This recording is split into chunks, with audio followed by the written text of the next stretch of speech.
ആലപ്പുഴയിലെ ബി.ജെ.പി. നേതാവ് രഞ്ജിത്ത് ശ്രീനിവാസ് വധക്കേസിൽ മാവേലിക്കര അഡീഷണൽ സെഷൻസ് കോടതി ഇന്ന് വിധി പറയും. കേസിൽ വിചാരണ നേരിട്ട പോപ്പുലർ ഫ്രണ്ട് എസ്.ഡി.പി.ഐ പ്രവർത്തകരായ 15 പ്രതികളും കുറ്റക്കാരാണെന്ന് കോടതി നേരത്തെ കണ്ടെത്തിയിരുന്നു. അപൂർവങ്ങളിൽ അപൂർവമല്ലാത്ത കേസായതുകൊണ്ട് ശിക്ഷ പരമാവധി കുറയ്ക്കണമെന്നാണ് പ്രതിഭാഗം പറയുന്നത്.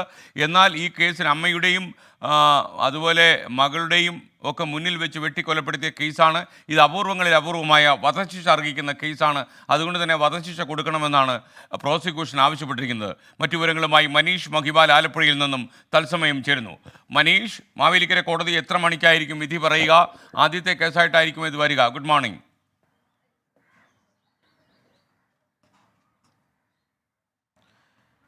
Good morning. Mavelikkara additional sessions കോടതി ഇന്ന് പകൽ 11 മണിക്കാണ് ഈ കേസ് പരിഗണിക്കുക. ആദ്യത്തെ കേസ് തന്നെയാണെന്നാണ് നമുക്ക് അറിയാൻ സാധിക്കുന്നത്. അത് അവിടെ ജഡ്ജി വി.ജി.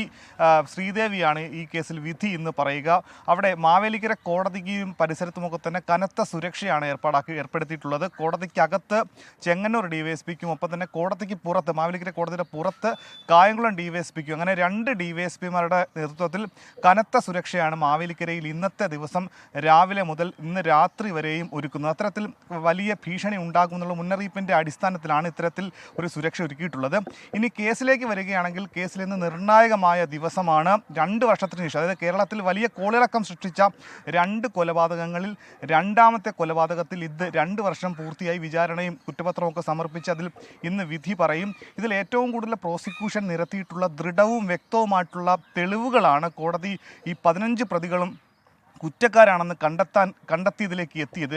ഏറ്റവും പ്രധാനപ്പെട്ടത് പ്രതികളുടെ ഫിംഗർ പ്രിൻ്റ്, ഒപ്പം തന്നെ പ്രതികൾ ഗൂഢാലോചന നടത്തിയതിൻ്റെ CCTV ദൃശ്യങ്ങളടക്കമുള്ള പ്രതികൾ ഗൂഗിൾ മാപ്പിൻ്റെ സഹായത്തോടെ തയ്യാറാക്കിയ റൂട്ട് മാപ്പുകൾ, മൂന്നാം പ്രതിയുടെ ഭാര്യയുടെ ഫോണിൽ നിന്നും കണ്ടെത്തിയിട്ടുള്ള ഹിറ്റ് ലിസ്റ്റ്, അതായത് ഇവരുടെ ഭാഗത്തു നിന്നും ആരെങ്കിലും ഒരാൾ അപായപ്പെടുകയാണെങ്കിൽ, അയാൾക്ക് എന്തെങ്കിലും പരിക്കേൽക്കുകയോ കൊല ചെയ്യപ്പെടുകയോ ചെയ്യുകയാണെങ്കിൽ മറു ഗ്രൂപ്പിലുള്ള അല്ലെങ്കിൽ മറ്റ് രാഷ്ട്രീയ പാർട്ടിയിലുള്ള ആരെ കൊല്ലണമെന്നുള്ള ഹിറ്റ് ലിസ്റ്റ് ഇവർ തയ്യാറാക്കിയത് ഒക്കെ തന്നെ തെളിവുകൾ പ്രോസിക്യൂഷന് കൃത്യമായി കോടതിയിൽ ഹാജരാക്കാൻ കഴിഞ്ഞതുകൊണ്ട് തന്നെ 15 പേരും കുറ്റക്കാരാണെന്ന് കോടതി കണ്ടെത്തിയിട്ടുണ്ട്. അതിൽ ആദ്യ 8 പ്രതികൾ ഇവർ നേരിട്ട് വീട്ടിലെത്തിയാണ് ആക്രമിച്ചത്. 8 പേർ വീടിനുള്ളിൽ കടന്നു കയറിയാണ് ആദ്യം ചുറ്റിക കൊണ്ട് രഞ്ജിത്ത് ശ്രീനിവാസിനെ അടിച്ച് നിലത്തിട്ട ശേഷം ഉടുമുണ്ട് പറിച്ചെടുത്ത് 40-ലധികം വെട്ടുകളാണ് അതിലുള്ളത്.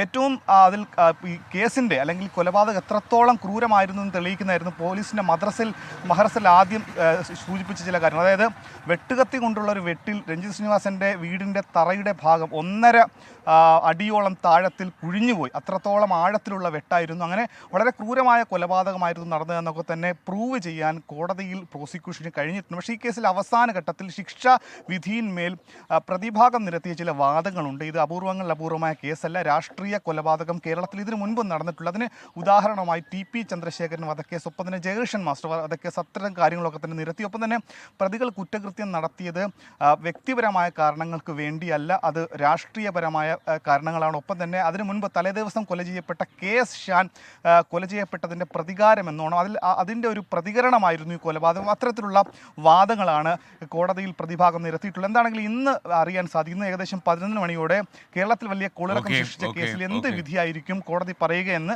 അറിയാൻ സാധിക്കും. Okay, thank you. മനീഷ് മഹിബാലാണ് വിവരങ്ങൾ നൽകിയത്. എന്തായാലും ക്രൂരമായ ഒരു കൊലപാതകമായിരുന്നു. അമ്മയുടെ മുന്നിലൊക്കെ വെച്ചിട്ട് ആൾക്കാരെ ഇട്ട് വെട്ടി കൊലപ്പെടുത്തുക എന്നിപ്പോൾ ഇതൊക്കെ ആ കാര്യത്തിൽ ഇത് അപൂർവങ്ങളിൽ അപൂർവമായ കേസല്ല. കാരണം ഇത്തരം സംഭവങ്ങൾ കേരളത്തിൽ പലപ്പോഴും ഉണ്ടായിട്ടുണ്ട്. കുട്ടികളുടെ ഭാര്യയുടെ ഒക്കെ മുന്നിൽ വെച്ച് ആളുകളെ വെട്ടിക്കൊലപ്പെടുത്തുക. എങ്ങോട്ടാണ് ഈ മലയാളി സമൂഹം യാത്ര ചെയ്യുന്നത് എന്ന് നമുക്ക് പോലും മനസ്സിലാക്കാൻ കഴിയുന്നില്ല. ചില ഫിലോസഫികളുടെയും ചില മതചിന്തയുടെയും പേരിൽ ആളുകൾ വാളെടുത്തിരിക്കുകയാണ്. വാളെടുക്കുന്നവൻ വാളാലെ എന്ന പഴംപൊഴി ഇവർ പലപ്പോഴും സൗകര്യപൂർവ്വം വിസ്മരിച്ച് കളയുന്നു.